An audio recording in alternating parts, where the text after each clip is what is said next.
मुंबई के कुर्ला नेहरू नगर में राज्य के उप मुख्यमंत्री एकनाथ शिंदे ने स्काइप मीटिंग के जरिए जनता को संबोधित किया। बीएमसी और नवी मुंबई मनपा चुनावों के एक ही दिन कई प्रचार कार्यक्रमों में व्यस्त रहने के कारण वे कुर्ला की सभा में उपस्थित नहीं हो सके। इस दौरान सागिनाका विधायक दिलीप लांडे ने सभा स्थल से जनता को संबोधित करते हुए शिंदे गुट के उम्मीदवारों को भारी बहुमत से जिताने की अपील की।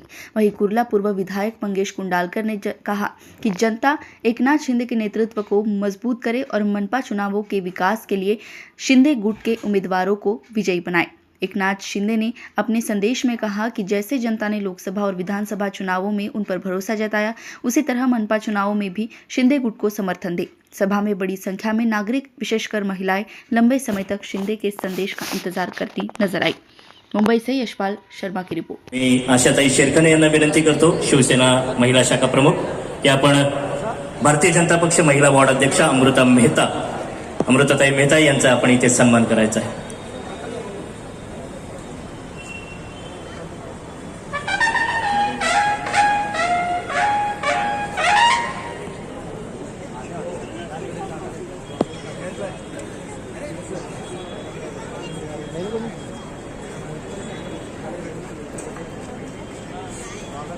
आणि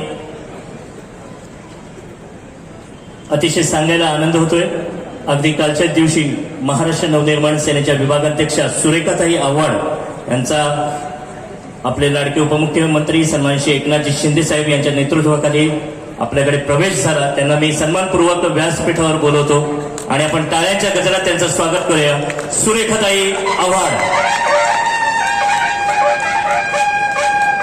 आणि आपण स्थानापन्न होण्याची विनंती करतो। त्याचप्रमाणे कुर्ला विधानसभा महिला उज्ज्वलाताई शहा यांना मी विनंती करतो की आपण सुरेखाताई आव्हाड यांचा इथे सत्कार करायचा आहे। हा सन्मान करताना महिला विभाग प्रमुख शालिनीताई सुर्वे, सुरेखाताई आव्हाड, आपलं खरंच मनपूर्वक शिवसेना परिवारात आणि या विराट सभेत सहर्ष स्वागत। मी विनंती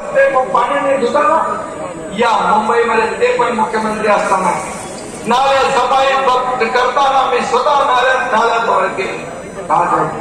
म्हणाले हे काय मुख्यमंत्र्यांचं काम असतं, बघा मुख्यमंत्र्यांचं काम घडी बसायचं असतं, सांगा मला।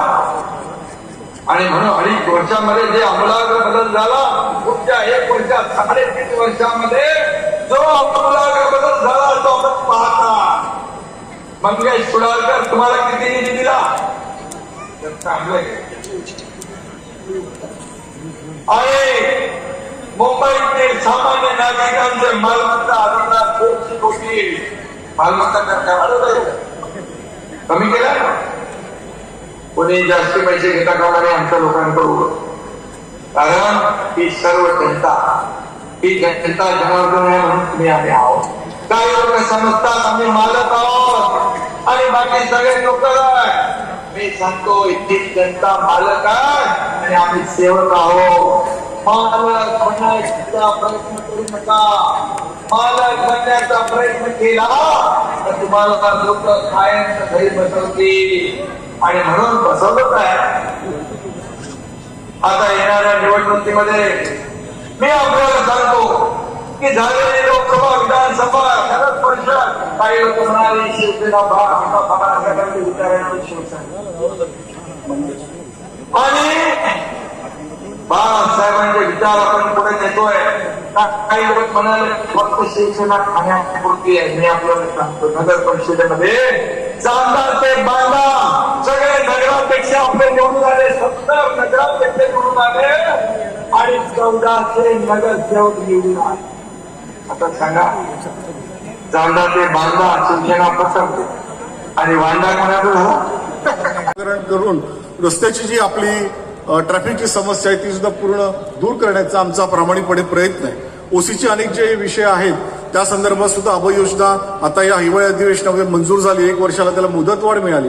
काही ज्या रखडलेल्या ओसी होत्या त्या सुद्धा पूर्णत्वास आणण्याचं काम आपण करतो आहोत। पुढे आपल्याला अजून काम त्या ठिकाणी करायचं आहे। कलेक्टर लँडला सुद्धा फ्री होल्डची जमीन आता लवकरच काही पुनर्विकासासाठी ती पण तयार झालेली आहे, त्यांच्यासाठी सुद्धा 1 वर्षाची मुदतवाढ या हिवाळी अधिवेशनात आपण करून घेतलेली आहे। SRA मध्ये सुद्धा आपण 1 वर्षाची अम्युनिटी स्कीम या युवा अधिवेशनात आपण आणली आणि त्याचं नियोजन यासाठीच आहे की कुठल्याही परिस्थितीमध्ये हे एमएसटी स्कीमच्या द्वारे हस्तांतरणाची प्रक्रिया ही अति सुलभ पद्धतीने व्हावी, एक खिडकी योजनेद्वारे व्हावी. हे असे अनेक प्रकल्प आपल्याला करायचे आहेत. आणि सर्वात महत्वाचं म्हणजे आपल्या विभागात जवळजवळ 17 इमारती पोलीस बांधवांच्या आहेत. बऱ्याच पोलीस पत्नी सुद्धा या ठिकाणी उपस्थित आहेत आणि नक्कीच त्यांची मागणी आहे की आम्हाला पोलिसांना हक्काची घरे मुंबईमध्ये नव्हे तर आम्ही ज्या ठिकाणी राहतो त्या ठिकाणी मिळाली पाहिजे आणि नाममात्र दरात मिळाली पाहिजे. आणि शासनाने ही त्यांची मंजुरी केलेली आहे. फक्त या आचारसंहितेमुळे ही गोष्ट आपल्याला करता आली नाही, पण निश्चितपणे धोरणात्मक निर्णय याच्या बाबतीत सकारात्मक घेतला जाणार आहे आणि पोलिसांना सुद्धा हक्काचे घर माफक दरामध्ये लवकरच त्याचं धोरण संपूर्णपणे जाहीर होऊन माननीय मुख्यमंत्री फडणवीस साहेब आणि शिंदे साहेब जाहीर करतील अशा प्रकारची सुद्धा एक निश्चितपणाने फडणवीस साहेब आणि शिंदे साहेबांनी मला सांगितलेले.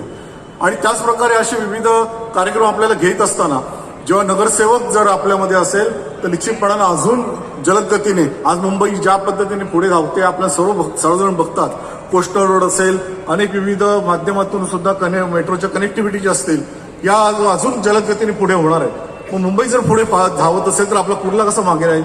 मग कुर्ल्याला सुद्धा मुंबईबरोबर आपल्याला धावावं लागणार आहे आणि त्यासाठी कुर्ल्यामध्ये आपल्या हक्काची माणसं असावी लागणार आहे, जी आता आपण व्यासपीठावर बघतो आहोत. आपण बघितलं असेल माननीय एकनाथ शिंदे साहेब ऑनलाईन या ठिकाणी येत आहेत.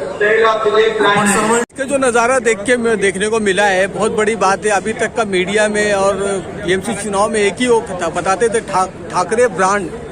ठाकरे ब्रदर्स ब्रांड चल रहा है, लेकिन आज हमने देखा कि यहाँ एकनाथ शिंदे का क्रेज भी चल रहा है. लोग लगभग 2 से 2.5 घंटा 3 घंटा बैठ के उनको देख रहे थे. आज स्काइप में भी उनका वो लिया. तो क्या कहना चाहेंगे सर इतनी बढ़ती लोकप्रियता को लेकर के?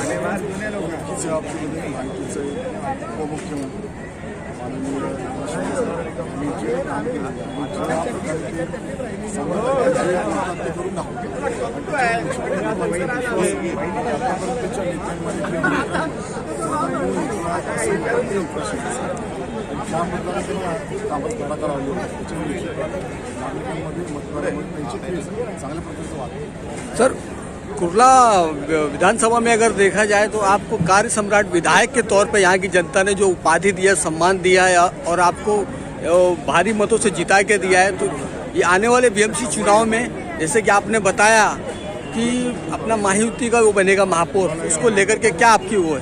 महायुति का ही महापौर बनेगा और महापालिका तेजी से हुआ गिराएगा, ये तो आप सभी जरूर. इससे भी बहुत सारी सीटें हमारी सर आप मतदार राजा जनता से क्या अपील करेंगे अपने जो भी उम्मीदवारों को लेकर बीएमसी चुनाव में आने वाली 15 तारीख को देखते हैं? आपण सर्वांनी शिवसेना, भाजपा, युवाई महाराष्ट्राच्या उमेदवारांना बहुसंख्येने निवडून द्या. त्याच्यामध्येच आपल्या युवा विभागाचं सुद्धा युवा विभागाला आपल्याला मुंबईसारखाच पुढे जायचं. मुंबईच्या जलदगतीने पुढे विकासासाठी चालू आहे, तशी जोरदार चालू आहे. त्याचप्रमाणे युवा विभाग सुद्धा मागे आणला कामाने युवा विभाग सुद्धा पुढेच गेला पाहिजे. त्यासाठी आपण सर्वांनी मिळून माहितीच्या उमेदवारांना केलं पाहिजे. आपल्याला सर्वांनी विकास युवा विभागाचा